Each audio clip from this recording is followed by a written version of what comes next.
7월 8일 목요일입니다. 오늘은 금요일입니다. 오늘은 호세아 14장 1절로 9절입니다.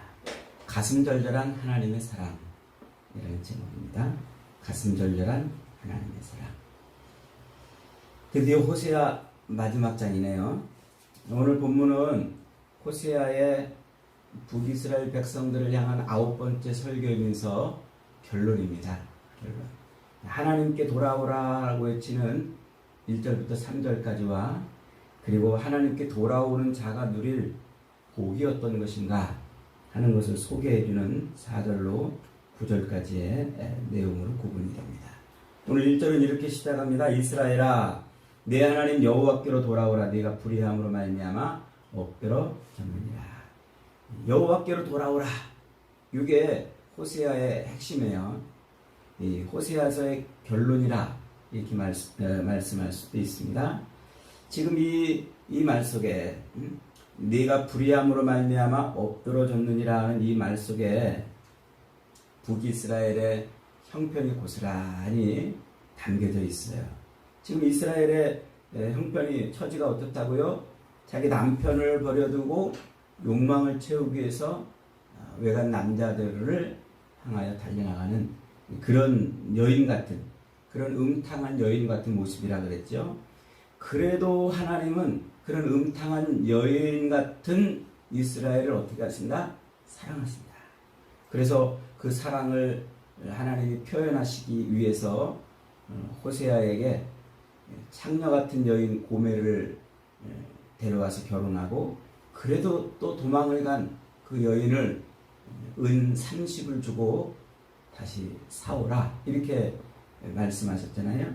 그러니까 아주 음탕하고 또 자기 이기심과 욕망을 채우기 위해서 세상을 향하여 달려나가는, 우상을 향하여 달려나가는 그 이스라엘을 하나님이 지금 얼마나 사랑하시는지를 보여주고 있는 것이죠. 6장 1절로 3절에서도 하나님은 그렇게 그걸 보여줬잖아요. 그래서 하나님 앞으로 돌아오라 이렇게 말씀하고 있어요. 6장 1절에 보니까 오라 우리가 여호와께로 돌아가자. 여호와께서 우리를 찢으셨으나 도로 낮게 하실 것이요 우리를 치셨으나 싸매어 주실 것입니다. 하나님 앞에 돌아오기를 원하는 거지. 하나님 앞에 회개하기를 원하는 겁니다. 그들이 회개하지 아니하면 하나님이 어떻게 하신다고요? 그들을 갈기갈기 찢어 놓는다 그랬어요. 그래서 그들에게 사자 같고 길에서 기다리는 표범 같고 새끼를 잃은 곰같이 그들의 염통 거풀을 찢고 거기서 암사자같이 그들을 삼킬 것이다 이렇게 말씀을 하셨습니다. 이처럼 이스라엘이 하나님의 진노로 인하여 멸망할 것을 말씀하시면서도 그러면서도 끝까지 이스라엘에 대한 사랑을 포기하지 않으셨어요. 그래서 오늘 마지막 지금 하나님이 호소를 하고 있는 겁니다. 여호와께로 돌아오라. 2절로 3절에서도 이렇게 말씀하십니다. 너는 말씀을 가지고 여호와께로 돌아와서 아뢰기를 모든 불의를 제거하시고 선한 말을 받으소서. 우리가 수송아지를 대신하여 입술의 열매를 주게 드리나이다.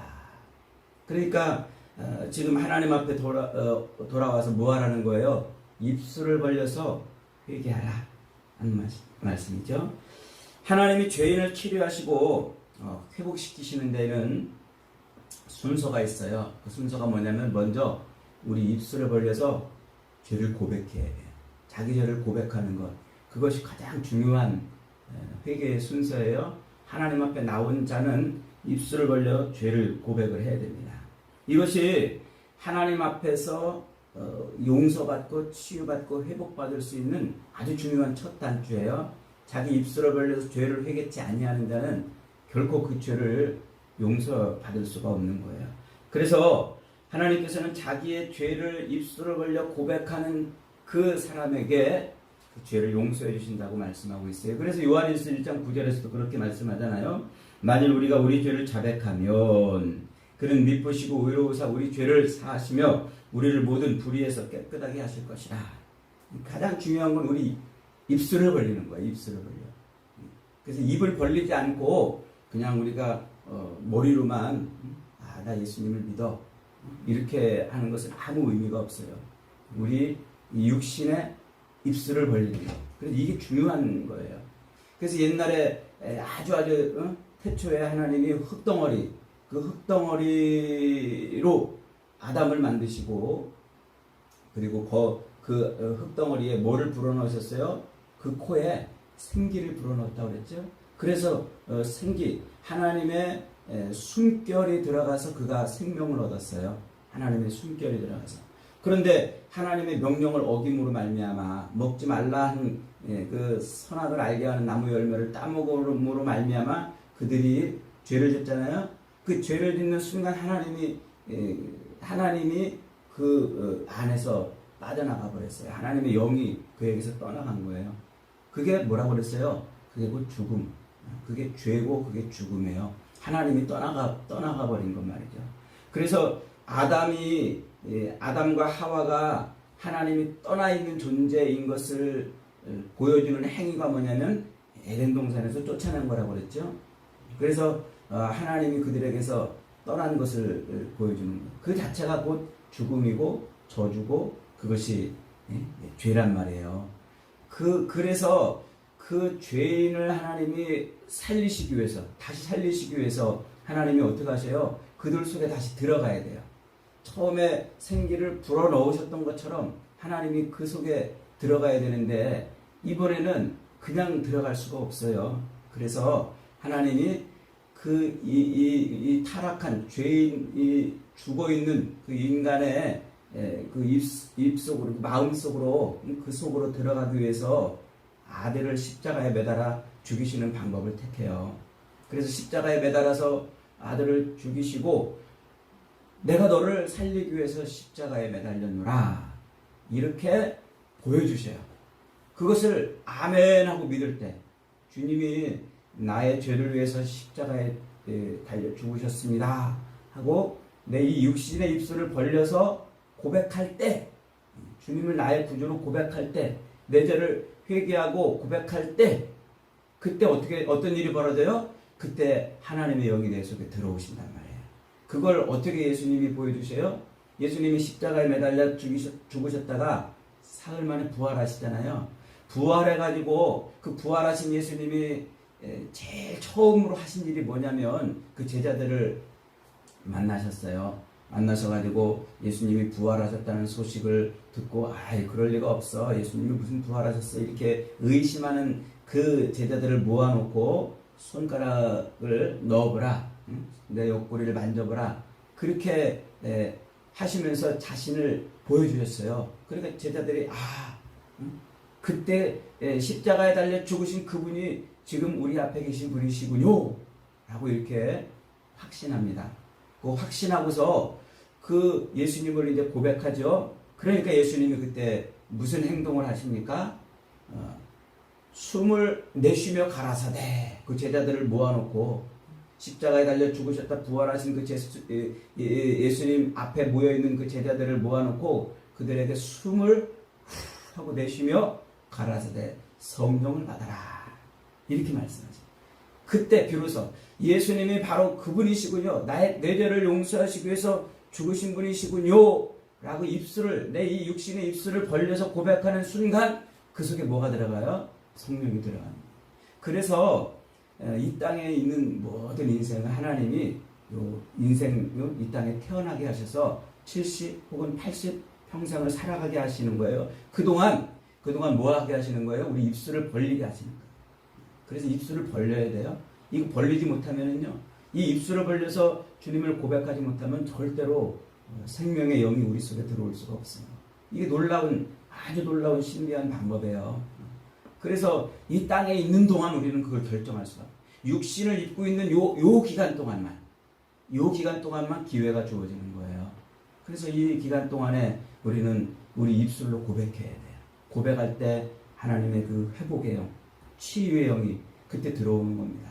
여러분, 날마다 우리가 예수 그리스도를 나의 구주로 고백하고요, 우리 죄를 입술을 벌려 고백하는 그것은요, 우리가 생명으로 자꾸 풍성해지는 일이에요. 그러니까 여러분, 죄를 고백하는 것을 두려워하지 마세요.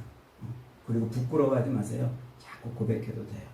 어떤 교파는 한 번만 고백하면 끝이라고 그러는데 물론 우리가 입술을 벌려 한번 고백하면은 그때 하나님의 영이 들어와서 우리가 살아나는 존재가 됩니다만, 그 입술을 벌려서 고백할 때 하나님의 영이 점점 풍성해지는 거예요. 점점 나를 충만하게 하는 거예요. 우리 생명이 더 풍성해지는 것이죠. 그런 놀라운 은혜를 누리시기를 주님의 이름으로 축복합니다. 그 다음에 두 번째로는 회개, 그렇게 입술을 벌려서 우리 죄를 고백했으면 그 다음은 뭐 하라고요? 떠나라는 거예요. 그거를 떠나라. 그 죄에서 돌이키는 거예요. 이게 아주 중요한 회개의 단계입니다. 하나님이 우리를 용서하시고 치료하는 단계예요. 입술로만 고백해놓고 거기에 그대로 머물러 있으면 안 돼요. 고백하고서 그 자리를, 그 죄의 자리를 뭐 하는 거예요? 떠나는 것. 이게 아주 중요한 원리인 것을 우리에게 가르쳐줘요. 그래서 3절에 보니까 이렇게 말합니다. 우리가 아수르의 구원을 의지하지 아니하며 말을 타지 아니하며 다시는 우리 손으로 만든 것을 향하여 너희는 우리 신이라 하지 아니하오리니. 그러니까 그 아수르를 의지했고 군대를 의지했고 손으로 만든 그 우상을 섬겼던 그 행위를 뭐 하는 거예요? 버리는 거예요. 돌이키는 겁니다. 그래서 하나님 앞에 완전히 돌아오는 것, 그것이 하나님이 우리를 치유하고 회복시키는 아주 중요한 순서고 단계인 것을 지금 오늘 본문의 말씀을 해주고 있어요. 그래서 한자로 회개, 이 회개를 어떻게 쓰냐면은 이 뉘우칠 회. 이제 우리가 죄가 있어. 그래서 뉘우치죠. 개는 돌이킬 개예요. 그 죄를 뉘우쳤으면 뭐예요? 돌이키란 말이에요. 돌이키는 거.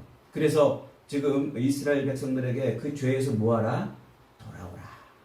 돌아오라. 그래서 여호와께로 돌아가자 라고 지금 강조하고 있고, 여호와께로 돌아오라, 하나님이 그렇게 지금 외치고 있는 거예요. 죄에서 돌이켜 떠나는 것이죠. 4절로 9절에서는 그렇게 죄에서 돌이켜 회개하고 하나님께로 돌아오는 자에게 주시는 복이 선포되고 있습니다. 특별히 그 복을 선포하는데 레바논의 백향목 같이 될 것이다 하는 말을 반복해서 해줍니다.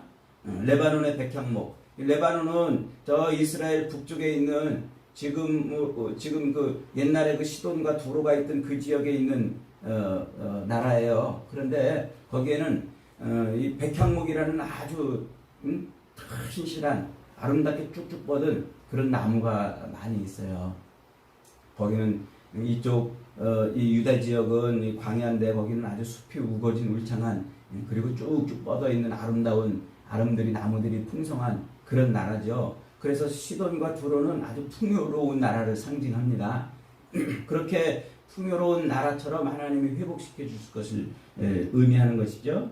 재미있게도요, 그 두로의 히람 왕이라고, 그 히람 왕이 솔로몬이 성전을 지을 때 그 아름드리 백향목을 갖다 바쳐요. 그래서 그 백향목이 이제 그 아름드리 백향목이 성전을 짓는데 아주 요긴하게 쓰이죠.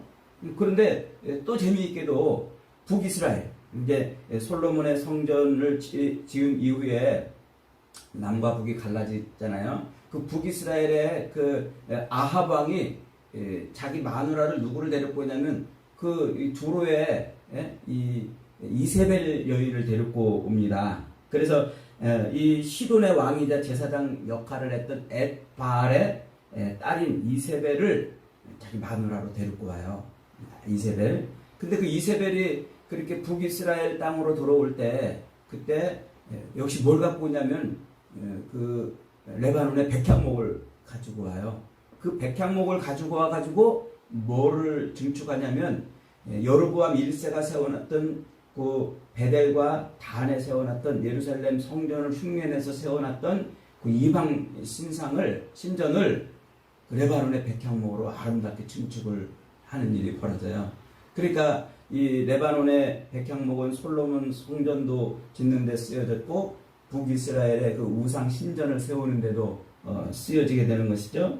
그러니까 이 레바논의 백향목은 아주 뿌리 깊고 또 흔들림 없는 안정된 삶을 상징하는 그런 상징으로 성경에 자꾸 등장이 되는 거예요. 그러니까 지금 뭐 하냐면 하나님이 그 이 바알 신을 통해서 풍요로운 삶을 보장받았던, 보장받았던 그 레바논의 백향목처럼 너희를 하나님이 어떻게 하시겠다? 회복시켜 주겠다. 그래서 8절은 이렇게 말합니다. 에브라임의 말이 내가 다시 우상과 무슨 상관이 있으리요 할지라 내가 그를 돌아보아 대답하기를 나는 푸른 잣나무 같으니 내가 나로 말미암아 열매를 얻으리라 하리라. 그렇게 하나님 앞으로 돌아와서 하나님이 그들을 치유하고 회복시켜주면 에브라임이 그때 이제 뭐라고 그런다고요? 이제 그때서 비로소 내가 우상과 무슨 상관이 있느냐? 나는 이제 우상하고는 상관없는 존재가 되었다. 이렇게 고백한다는 거예요. 그런데 내가 그를 돌아보아 대답하기를 나는 푸른 잣나무 같으니 내가 나로 말미암아 열매를 얻으리라. 이렇게 말씀하셔요. 여기서 내가 돌아보아라는 말, 내가 돌아보아라는 요 말이 히브리어로 아슈루 이렇게 이렇게 하는 발음이 되는 말이에요. 아슈루 하는 말. 그러니까 지금 북이스라엘 백성들은 지금 뭘 의지하고 있냐면 이 아수르라는 나라를 의지하고 있잖아요. 아수르라는 나라를 의지해서 자기들의 삶을 보장받으려고 그러고 있는데 하나님이 지금 뭐라고 말씀하고 있는 거예요. 너희가 이 아수르라는 나라를 의지해서 너희들의 삶을 보장받으려고 하지만 내가 너희를 아슈르 해주겠다 이거예요. 내가 너희를 아슈르 해주겠다. 그러니까 지금 워드 플레이를 통해서 아수르라는 나라가 너희를 보장해 주는 것이 아니라 너희들의 삶을 누가 보장해 준다? 내가 보장해 준다. 내가 돌보아 준다. 아슈르, 내가 아슈르 보장해 준다. 이 워드 플레이로 지금 말씀을 하고 있는 것이죠.